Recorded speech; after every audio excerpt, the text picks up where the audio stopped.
They found the New World. Part 1. 500 years before Columbus, fearless men roamed the coasts of North America. In a museum near Oslo, Norway, there are 3 ships that the Vikings once sailed. For 1,000 years the ships lay buried, serving as the tombs of kings.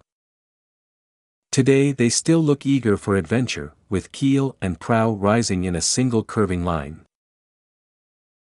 In ships like these, each with 1 great sail and 16 oars to a side, the Norsemen crossed the Atlantic Ocean. They made their trip 500 years before Columbus's first voyage to America. Although they are only a little larger than today's fishing boats, the Viking ships are masterpieces. The keel, body and sides of the ships are of oak. The boards are thinned down perfectly. The caulking is of twisted animal hair. Each boat has floorboards of pine. The single mast is made of spruce. The oars are set into oarlocks that could be closed in stormy weather. The sail of a Viking ship was usually red and yellow. The prow was a dragon's head, and the stern was a dragon's tail. The shields of the fighting sailors were black or yellow, and lay over each other along the sides of the ship like a dragon's scales. The Vikings had no maps or compasses. They found their direction by the North Star and figured how far north or south they were by other stars. By watching birds in flight, they could tell where land lay and how far away it was.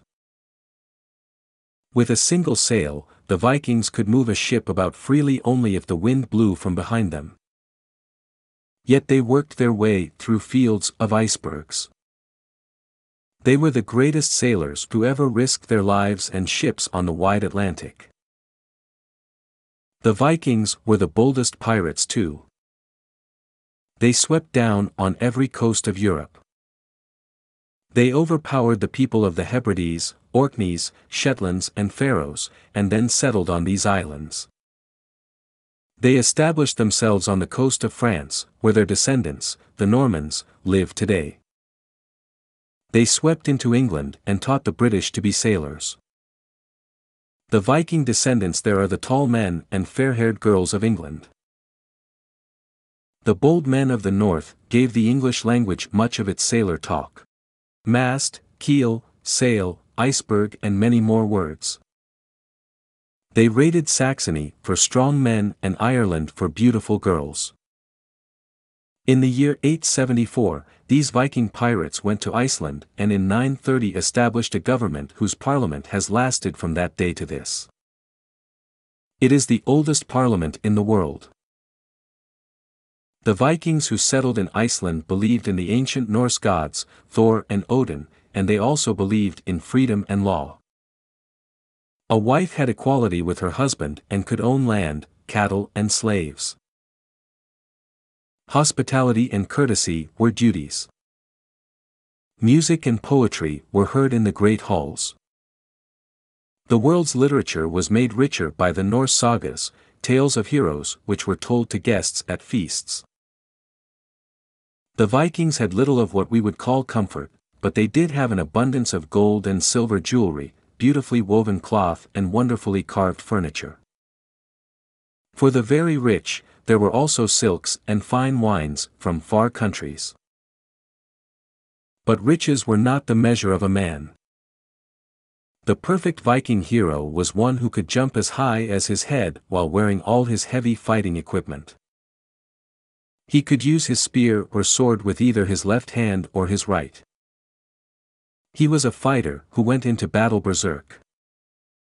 To the Norsemen berserk meant filled with fighting fury. Such a man was Eric the Red. He got his name from the color of his beard, which was as red as fire. He was like fire in other ways too. He fought so wildly if other Norse families at the courts of law made him leave Iceland. A big island. In 982 he sailed west into the unknown ocean, for he had heard that land had been sighted there by voyagers blown off their course. At last he too found a great island, which he named Greenland. He believed that such a name would bring settlers after him, and indeed it did. On Greenland, Eric settled with his wife, his children, his slaves and his friends. He built barns and a house that was 100 feet long. Here his son Leif Erikson, known as Leif the Lucky, grew up. This story comes down to us as the Saga of Eric the Red. It is written on ancient pages of leather in the Icelandic language. The book was put together in 1320 by a man named Hawk. He simply wrote down the exciting story that had been told for hundreds of years. From the story we learn that Leif, a man of courage and courtesy, sailed to Norway, where he was well received by King Olaf in the year 1000. The Christian religion was then sweeping into Scandinavia. The king's talk of the new religion inspired Leif and his sailors to become Christians. And the king commanded Leif to carry Christianity to Greenland. Story continued on page 179.